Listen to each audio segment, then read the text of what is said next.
छंद संदर्भित प्रश्नोत्तर भाग 2। निम्नलिखित पंक्तियों में कौन सा छंद है, उसका लक्षण लिखिए। कुंद इंदु सम देह उमा रमण करुणा अयन, जाहि दीन पर नेह बुद्धि राशि शुभ गुण सदन। यहाँ अर्ध सम छंद सोरठा है। सोरठा के विषम चरणों प्रथम एवं तृतीय में 11-11 और सम चरणों द्वितीय एवं चतुर्थ में 13-13 मात्राएं होती हैं।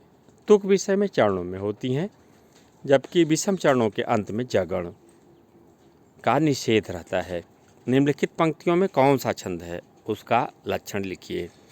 मेरी भवबाधा हरो राधा नागर सोय, जातन की छाई परे श्याम हरित द्युति होय। यहाँ अर्धसम मात्रिक दोहा छंद है। दोहा छंद के प्रथम एवं तृतीय चरण में 13-13 मात्रा है और द्वितीय एवं चतुर्थ चरण में 11-11 मात्राएं होती हैं। इसके सम चरणों के अंत में लघु गुरु आते हैं। निम्नलिखित पंक्तियों में कौन सा छंद है, सब प्रमाण स्पष्ट कीजिए।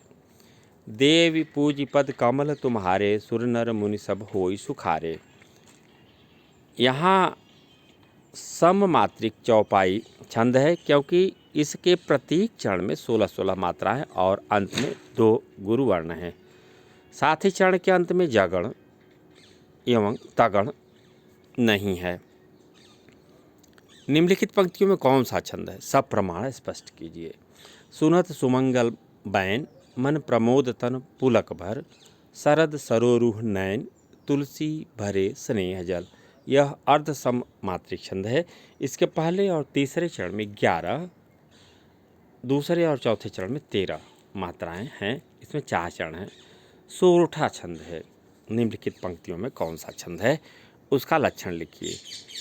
खग वृंद सोता है अतः कल, कल नहीं होता वहाँ, बस मंद मारुत का गमन ही मौन है खोता जहाँ।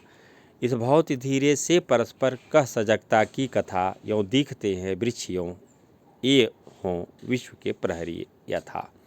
यह सम मात्रिक छंद हैं। इसमें 4 चरण होते हैं। इसमें प्रत्येक चरण में 16 और 12 पर यति होती है। इसके प्रत्येक चरण के अंत में रगण आता है। इस आधार पर इन पंक्तियों में हर गीत का छंद है। निम्नलिखित पंक्तियों में कौन सा छंद है, सब प्रमाण स्पष्ट कीजिए। कृतघ्न कतहु न मानहि, कोट करो सो कोय, सर्बस आगे राखिए तौ न अपनो होय।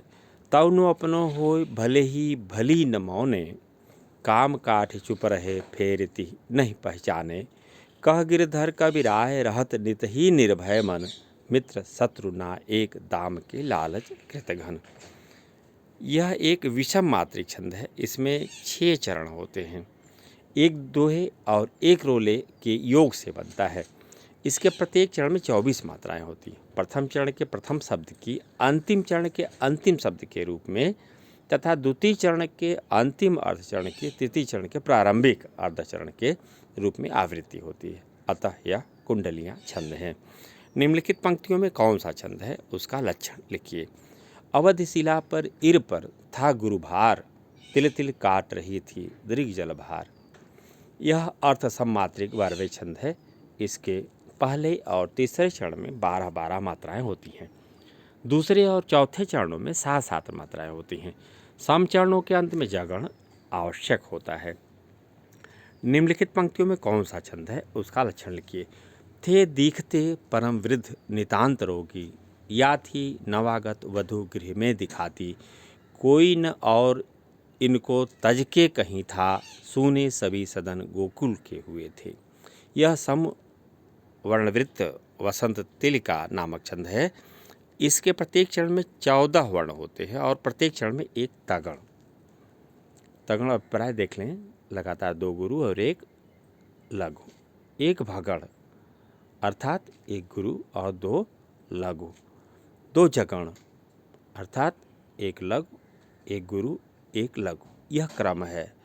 एक बार बता दूं, लघु 1 गुरु 2, इस प्रकार से गिनती की जाती है मात्राओं की।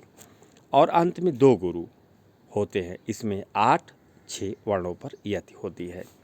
निम्नलिखित पंक्तियों में कौन सा छंद है, उसका लक्षण लिखिए।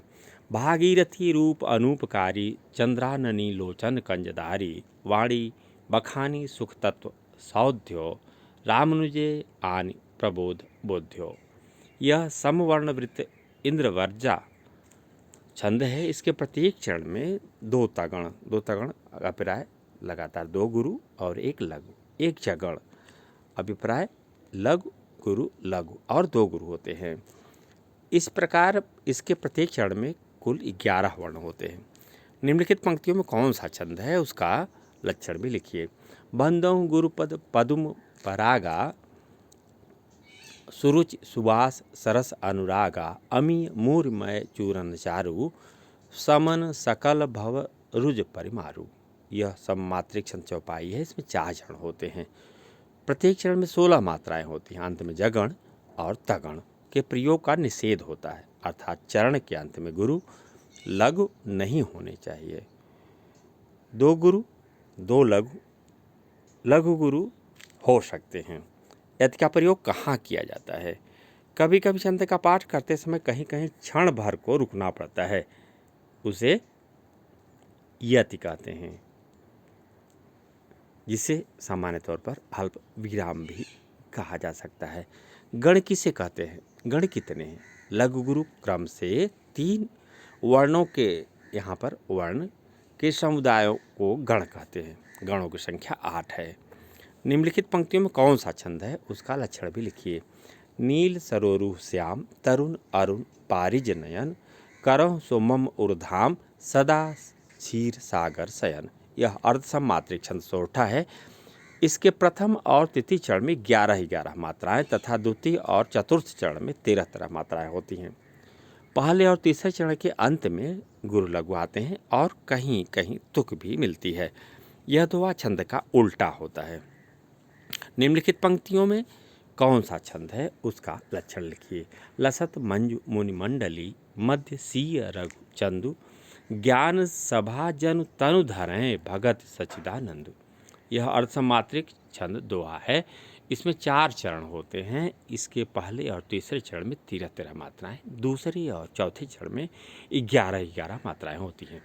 इसके विषम चरणों के शुरू में जगण नहीं होना चाहिए। सम चरणों के अंत में गुरु और लघु नहीं होना चाहिए। निम्नलिखित पंक्तियों में कौन सा छंद है उसका लक्षण भी लिखिए। प्रियपति वह मेरा प्राण प्यारा कहाँ है, दुख जलनिधि डूबी का सहारा कहाँ है, लखमुख जिसका मैं आज लव जी सकी हैं, वह हृदय हमारा नेत्र तारा कहाँ है। यह समवर्ण वृत्त मालिनी छंद है। इसमें 15 वर्ण होते हैं और इसके प्रत्येक चरण में नगण लघु लघु लघु, मगण गुरु गुरु गुरु, यगण लघु गुरु गुरु होते हैं और 8 वर्णों पर यति होती है। निम्नलिखित पंक्तियों में कौन सा छंद है उसका लक्षण लिखिए। चले बलि पावन पादुकालय, प्रदक्षिणा राम सियाऊ को है, गए ते नंदीपुर बास कीन्हो, सबंधु श्री राम चित्त दीन्हो। यह समवर्ण वृत्त छंद उपेंद्र वज्रा है। इसके प्रत्येक चरण में 11 वर्ण होते हैं और वे जगण तगण जगण और दो गुरु के क्रम से होते हैं। इस प्रकार से छंद से संदर्भित प्रश्नोत्तर भाग 2 यहीं पूर्ण होता है। मुझे उम्मीद है कि विद्यार्थी इसका लाभ अवश्य लेंगे।